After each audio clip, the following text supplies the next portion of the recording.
안녕하세요. 30대 초반의 여성입니다. 원래는 가게에 있어야 할 시간이지만 몸이 영 좋질 않아서 처음으로 가게 문을 닫고 집에 왔어요. 얼마 전 남편과 이혼을 하면서 정신적으로, 육체적으로 많이 지쳤던 모양입니다. 이후로 한 번도 어디 가서 속 시원하게 터놓지도 못했으니 그 피로가 쌓이고 쌓였던 모양이에요. 그래서 고민 끝에 이렇게 사연을 적어봅니다. 마치 대나무 숲에서 임금님 귀는 당나귀 귀라고 외치는 것 같네요.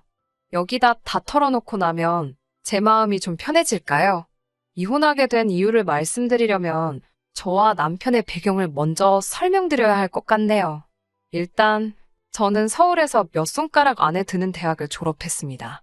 이후로는 대한민국 사람이라면 한 번쯤은 들어봤을 법한 회사에 들어갔네요. 이제서야 말이지만 하고 싶었던 일이라기보다는 그렇게 사는 게 맞는 것 같았어요.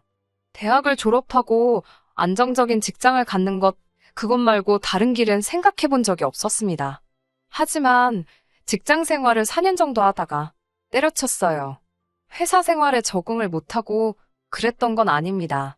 오히려 처음 하는 사회생활이다 보니 의지와 열정도 있었고 패기도 넘쳤지요.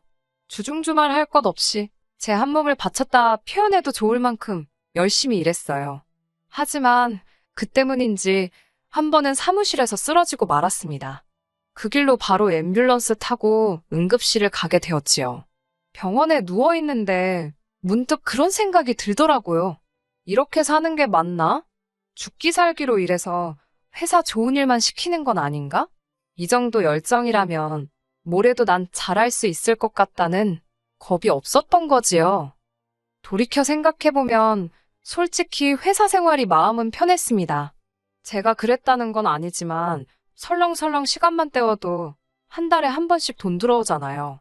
마음 고생할 일도 없고 그렇기에 회사를 관두고 장사를 시작하겠다라는 생각을 행동에 옮기기까지가 쉬운 결정은 아니었습니다. 그리고 그때만 하더라도 제가 요리의 요자도 모르는 사람이었거든요. 결국 고민 끝에 일단 아르바이트라도 해보자는 결론을 내렸습니다. 그렇게 퇴근 후에는 집 근처 식당에서 일을 하기 시작했어요. 설거지부터 시작해서 서빙에 고기 굽기까지 안 해본 게 없습니다. 돈을 번다기보다는 수업을 듣는다는 생각으로 열심히 다녔어요. 그렇게 6개월 정도 해보고 할 수 있겠다는 확신을 갖게 되었지요. 스스로에 대한 확신은 생겼지만 더 큰 관문이 남아있었으니 바로 부모님을 설득하는 일이었습니다. 부모님께선 항상 입버릇처럼 제가 얌전히 회사 생활하다가 좋은 사람을 만나서 결혼하면 좋겠다고 말씀하셨거든요. 그런 부모님께 제가 식당에서 일을 하고 있다는 것과 앞으로 식당을 차릴 거라고 했을 때 어떤 반응이셨을지 상상이 되실까요? 어머니께선 굳이 왜 사서 고생을 하려 하냐, 배부르고 등 따시니까 딴 생각을 하는 거다. 이제껏 고생의 기억자도 모르게 키워놨는데 왜 험한 길로 가려고 하냐. 너무 속상해 하셨습니다. 하지만 아버지의 반응은 달랐어요. 아버지께선 그 정도로 노력을 해보고 하는 이야기라니 말리지 않으시겠다며 사업도 다시 일어날 수 있을 때 해보는 게 좋다. 이렇게 된 거 한번 열심히 해보라고 절 응원해 주셨지요. 나중에 들었는데 아버지께서 저에게 그렇게 말씀해 주셔서 어머니께 엄청 혼나셨다고 하더라고요. 아주 그냥 딸내미 고생하라고 고사를 지내지 그랬냐면서요. 아, 저희 부모님은 사이가 좋으신 분들입니다. 그리고 마침내 저는 입사한 지 6년 차가 되던 해에 회사를 나왔습니다. 친구들과 지인들의 반응은 크게 두 갈래로 나뉘었어요. 대단하다와 미쳤다였지요. 모두 다 응원이라 생각하고 회사에서 멀지 않은 곳에 위치한 신축 오피스텔 상가에서 배달 전문 국밥집을 열었어요. 그리고 음식점은 제 예상보다 빠른 속도로 성장해 나갔습니다. 오픈한 지 4개월 만에 저 혼자서는 감당하기 어려울 만큼 주문량이 늘었거든요. 물 들어올 때 노저우라 하잖아요. 저는 고민 끝에 조금 더 큰 평수의 가게로 위치도 옮겼고 배달만 하던 가게에서 내부에서 식사도 가능한 식당으로 규모를 키웠습니다. 배달만 하던 때와 달리 홀손님을 받기 시작하자 아무래도 자주 오시는 단골 손님들과 친분도 쌓이기 시작했어요. 그리고 남편은 그 손님들 중 한 명이었지요. 무슨 출석 도장이라도 찍듯 일주일에 두세 번은 가게를 찾아왔는데 매번 똑같은 메뉴만 먹어서 모른 척을 할래야 할 수가 없었어요. 그러다 하루는 자기 아는 동생이 빵집을 오픈해서 거길 갔었는데 제 생각이 났다며 디저트 몇 가지를 두고 가더라고요. 솔직히 동네 장사다 보니 손님들이 떡도 가져다 주시고 뭐 이런 거 저런 거 소소하게 챙겨주시는 경우가 종종 있어요. 그래서 남편의 디저트도 그런 뭐랄까 이웃으로서의 호의라고 생각했지요. 하지만 남편의 간식 공세는 점점 빈도수도 잦아졌고 가격대도 높아져 갔습니다. 단순히 이웃의 호의라고 생각하기엔 조금씩 불편하게 느껴지더라고요. 게다가 식사를 공짜로 줄 수는 없었으니 의도치 않게 일방적으로 받기만 하는 상황이 되었고요. 고민 끝에 남편에게 부담스럽다고 솔직히 털어놓았습니다. 그러자 남편은 그렇게 생각할 줄은 몰랐다며 사실은 저를 좋아했답니다. 그러면서 저를 진지하게 알아가고 싶다고 하더군요.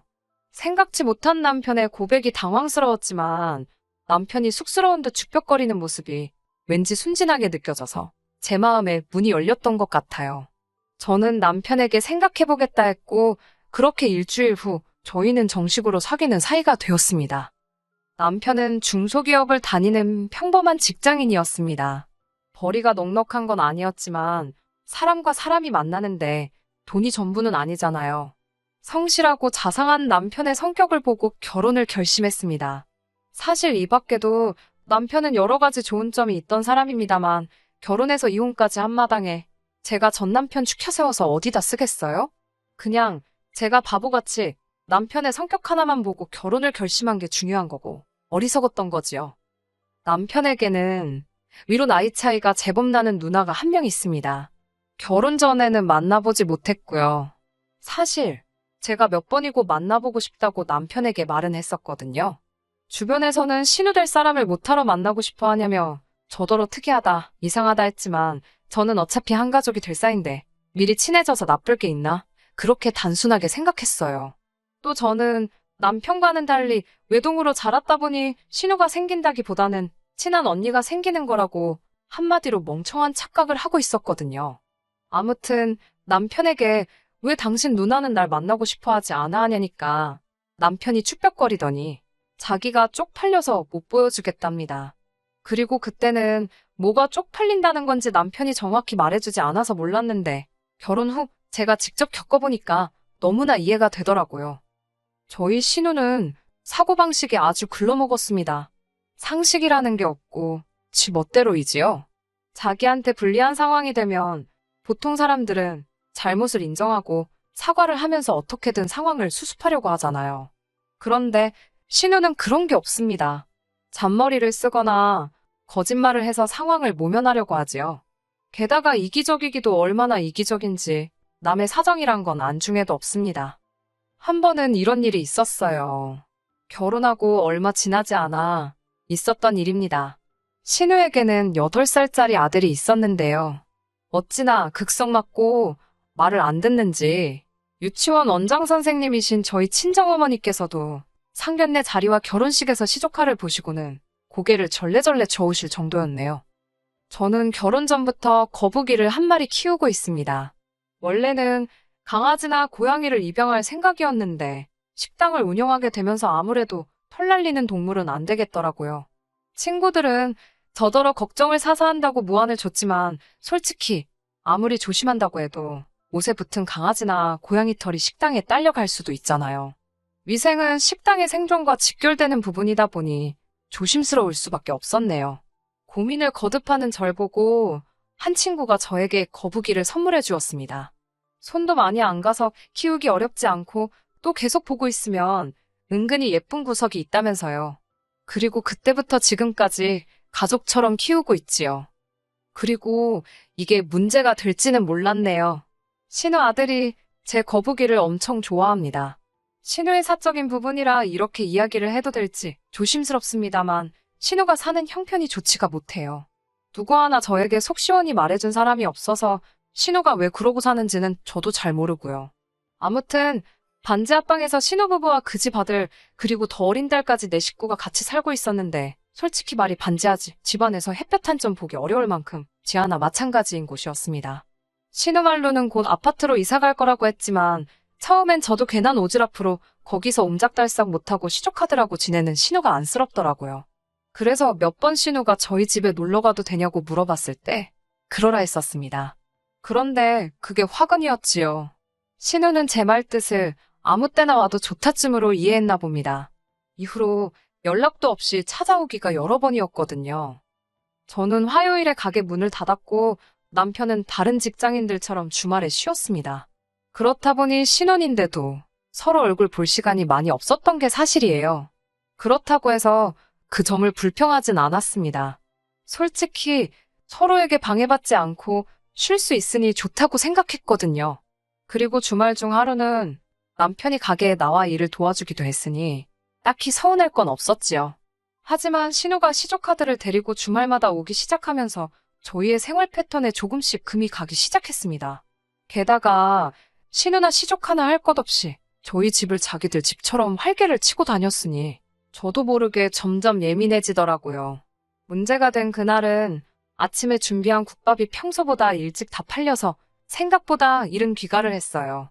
신우가 온다는 소리도 못 들었기 때문에 남편이랑 뭐라도 시켜 먹을까 즐거운 상상을 하며 집에 들어갔지요. 하지만 집에 들어서기가 무섭게 짜증나는 상황을 보고 말았습니다. 시조카가 어항에서 거북이를 꺼내 이리저리 주물떡거리고 있더라고요. 어이가 없어서 제가 바로 거북이를 낚아채 어항으로 돌려놨습니다. 그러자 시조카가 자기 지금 갖고 놀고 있다며 당장 내놓으라며 울어제끼더라고요. 신우가 어디선가 불이 나게 쫓아와서는 그까짓 거북이가 자기 아들보다 중요하냐며 소리를 꽤 질렀고요. 제가 하는 행동이 자기 아들의 EQ 감성을 해치는 거라나 감수성을 망가뜨린다나 뭐 말 같지도 않은 소리를 하면서 말이지요. 그러면서 자기 같으면 시조카한테 그냥 선물로 줬을 거랍니다. 제가 황당해서 신우한테 동네 수족관 가서 하나 사주라고 그랬어요. 얼마 비싸지도 않다고요. 그러자 신우가 한다는 말이 자기가 5,000원 줄 테니까 일주일만 빌려달랍니다. 자기 아들이 일주일 정도 데리고 있으면 분명히 질릴 거라면서요. 엄연한 생명체인데 그걸 돈 주고 빌리려는 신우의 사고방식이 도무지 이해가 되질 않아서 정말 입을 떡 벌리고 신우를 쳐다봤습니다. 그래도 저 신우를 이해해 보려고 했습니다. 애가 하도 찡찡대고 그러니 정신사나워서 실언을 한 거겠지라고요. 하지만 신우의 성격 자체가 문제가 있다는 걸 알게 되기까지는 오랜 시간이 걸리지 않았습니다. 하루는 남편이 저에게 오늘만 차를 바꿔 타면 안 되겠냐고 묻더라고요. 평소에 남편은 외제차인 제 차는 부담스러워서 끌기 싫어하는 사람이었기 때문에 그런 남편의 제안이 꽤나 의아했어요. 하지만 오래지 않아 남편의 의도를 알아차리게 되었네요. 남편이 저에게 그런 이야기를 꺼냈던 건 바로 신우 때문이었습니다. 신우가 친구들과 모처럼 만나기로 했었대요.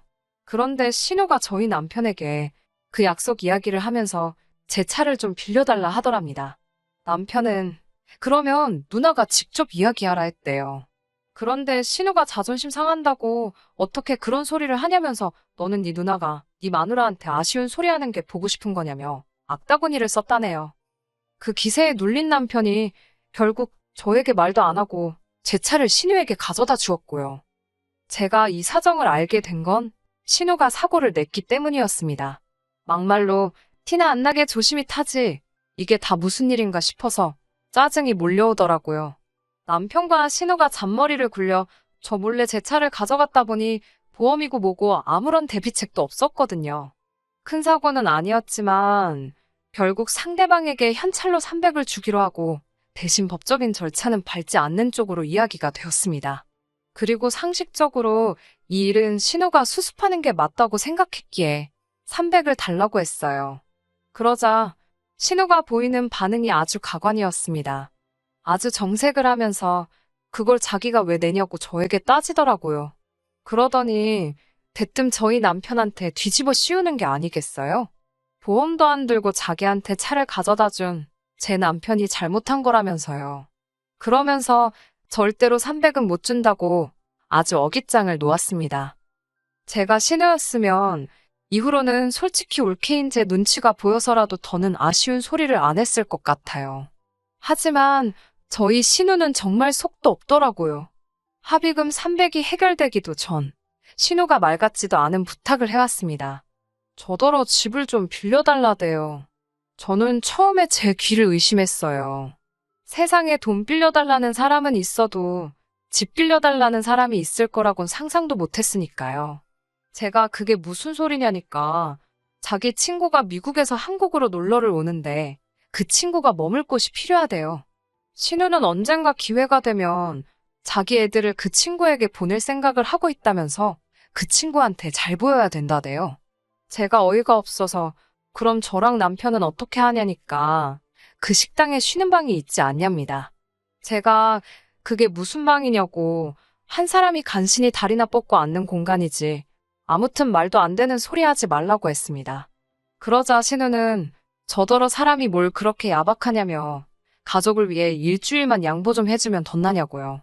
그리고 그 집이 제 집이냐입니다. 자기 동생 돈도 들어갔으니 자기 동생이 허락하면 저도 할 말 없는 거라네요. 결국 신우의 억지를 도무지 감당할 수 없던 제가 남편에게 이 상황을 전했습니다. 남편에게 신우와 잘 좀 이야기를 해서 상황 좀 해결해보라고 했고요. 그러자 남편이 한다는 말이 이게 다 신우가 돈이 없으니까 먹고 살기가 빠듯해서 자격지심까지 생기고 그런 것 같다며 뜬금없이 이참에 저희 가게에서 일이라도 시키면 어떻겠냐입니다. 제가 어이가 없었지만 100번 양보해서 그럼 애들은 조카들은 어쩌냐고 물었습니다. 그러자 남편은 정말 별거 아니라는 듯 가게 한쪽에서 숙제도 하라 그러고 거기서 데리고 있으면 되지 않냐고 저에게 오히려 되묻더라고요.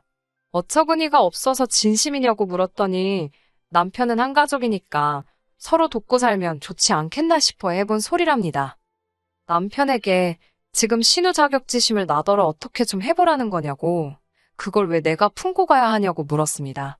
가뜩이나 자동차 때문에도 스트레스 받아 죽겠는데 신우는 집 타령을 하고 있질 않나. 근데 당신까지 왜 말인지 방군지 분간을 못하냐고 되는 대로 쏴붙였네요.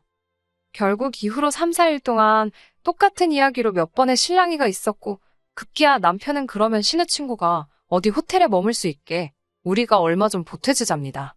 진짜 이때는 욕이 튀어나오려고 하더라고요. 제가 그걸 왜 내가 보태줘야 하냐니까 남편이 한다는 소리가 저더러 어쩌면 그렇게 손해를 하나도 안 보려고 하냐입니다. 욕심이 사납다대요. 그 소리를 듣자 비로소 정신이 들더군요. 내가 왜 이런 소리까지 들어가며 이 사람과 살아야 하는 거며 신우를 감당해야 하는지 말이에요.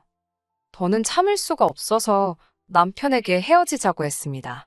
남편은 어이가 없다는 듯 알겠다고 자기가 신우를 안 보고 살면 되는 거 아니냐며 그때부터 입술은 내밀고 매사 툴툴거리고 다니더군요. 이혼을 하자는데도 제가 쇼를 한다고 생각했는지 전혀 진지하게 받아들이는 구석도 없었고 마치 저랑 기싸움을 하려 드는 것 같았지요.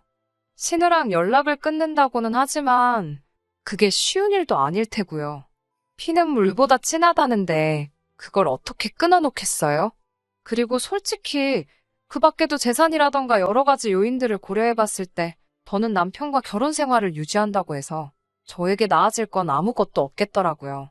그래서 결국엔 이혼했습니다. 아, 이런 계산을 결혼 전에 할 수 있었다면 얼마나 좋았을까요?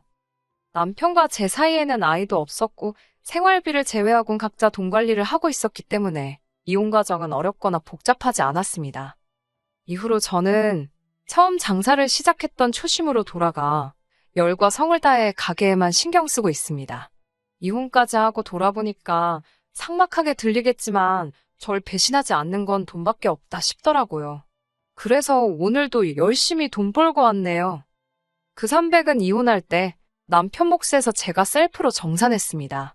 남편은 그런 법이 어딨냐고 따졌지만 저도 지지 않고 내 차를 나한테 말도 안 하고 네 누나한테 가져다 준 거부터가 범죄라고 한번 민사라도 걸어볼 거냐고 맞불을 두니 입을 딱 다물던걸요? 이후로 남편이나 신우나 어떻게 살고 있는지 정확히 들은 바는 없습니다. 관심도 없고요. 지들 멋대로 살겠지요. 뭐, 제 알바인가요? 그래도 여기 와서 신나게 한 20분 떠들고 나니까 마음이 좀 개운해지네요. 내일은 오늘보다 더 힘내보겠습니다. 저한테 응원의 박수 좀 부탁드려요. 끝까지 들어주셔서 감사합니다. 오늘의 사연은 여기까지입니다. 구독과 좋아요, 알람 설정 부탁드리고 더 좋은 사연으로 다시 찾아뵙겠습니다. 감사합니다.